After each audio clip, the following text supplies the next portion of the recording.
Hi, I'm the Recruiting Maven and welcome back to my channel. Today's topic of conversation is sabotaging an interview. Just want to say a quick thank you for those of you who like, share, and subscribe to my channel. I deeply appreciate your kind support.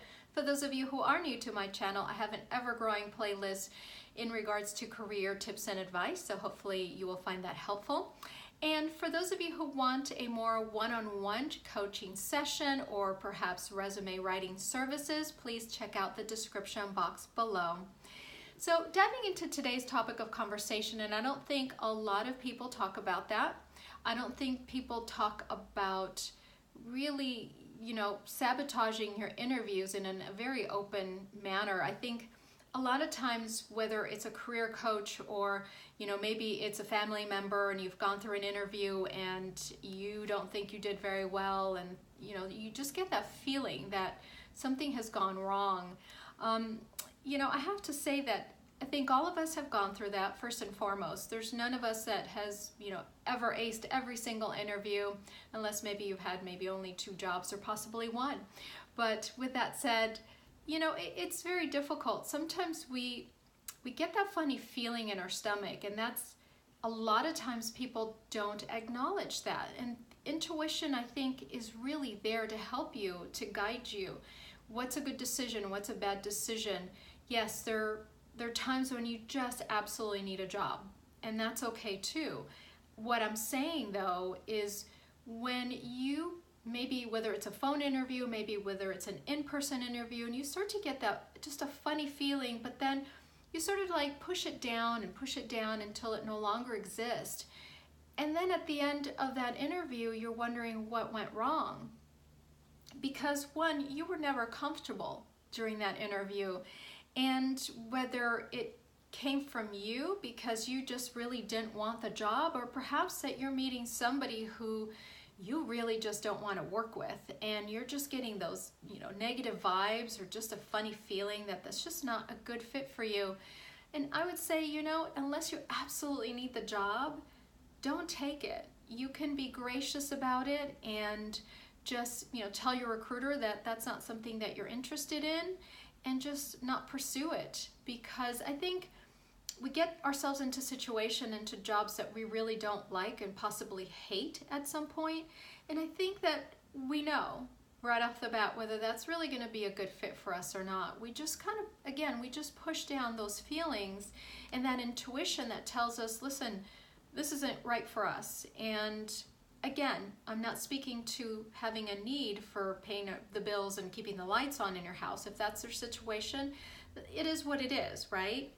But what I am speaking to is, and I at least want to bring that up to you, is that don't discount those feelings, that don't invalidate maybe the situation in a meeting or interview that you're just very uncomfortable with the people there. And that's okay too. You don't have to accept every single thing that is offered to you. You don't have to accept whether it's that interview or the job offer if you're not comfortable. And I think a lot of us are on almost automatic pilot, that's what we should be doing and that's what's expected of us and that's who we are. And then we get into situations of accepting a job that we really hate. And I am guilty of that. And I just truly wasn't conscious of that ever being a possibility for me, that I could actually accept the job that was never going to be a good fit for me, just based on one, my intuition, how I felt during that interview, and just the corporate vibe that I got when I actually was sitting in the front of the office, in the reception area. And so don't discount those feelings, because that's there for a reason. There's that other side of it, is like, I don't really want to work. Well, we're not talking about that. And we're not talking about you doing poorly in an interview. Those are very separate issues.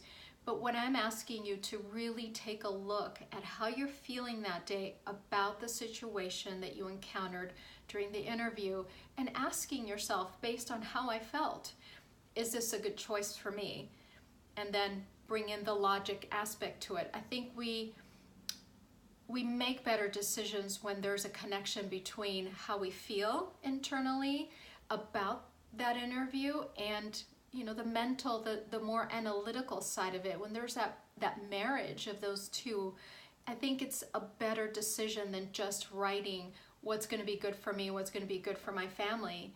And again, I'm not discounting that. However, I want you to take into account that, that intuition and how you feel at that time during the interview, and then make your decision based on that, whether you're going to continue, interviewing with them, or you're just gonna pass.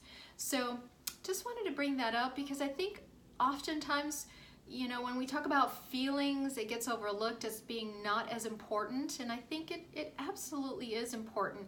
It shouldn't be the entire, equation. It shouldn't be just based, your decision shouldn't be just based on how you felt. I mean, again, you want to have that aspect of that analytical side of your life that you have to account for, paying bills and obligations and things like that. But don't discount those feelings, is all I'm saying to you.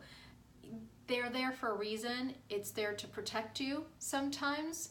And, just keep that in the back of your mind. I think that's really important. And a lot of times we just don't think about it. We don't rationalize it. We don't acknowledge it. And we don't value it a lot of times. And it gets us into a lot of problems in a job that we may ultimately hate. So again, I just wanted to give you some food for thought about what's happening in your interviewing sessions.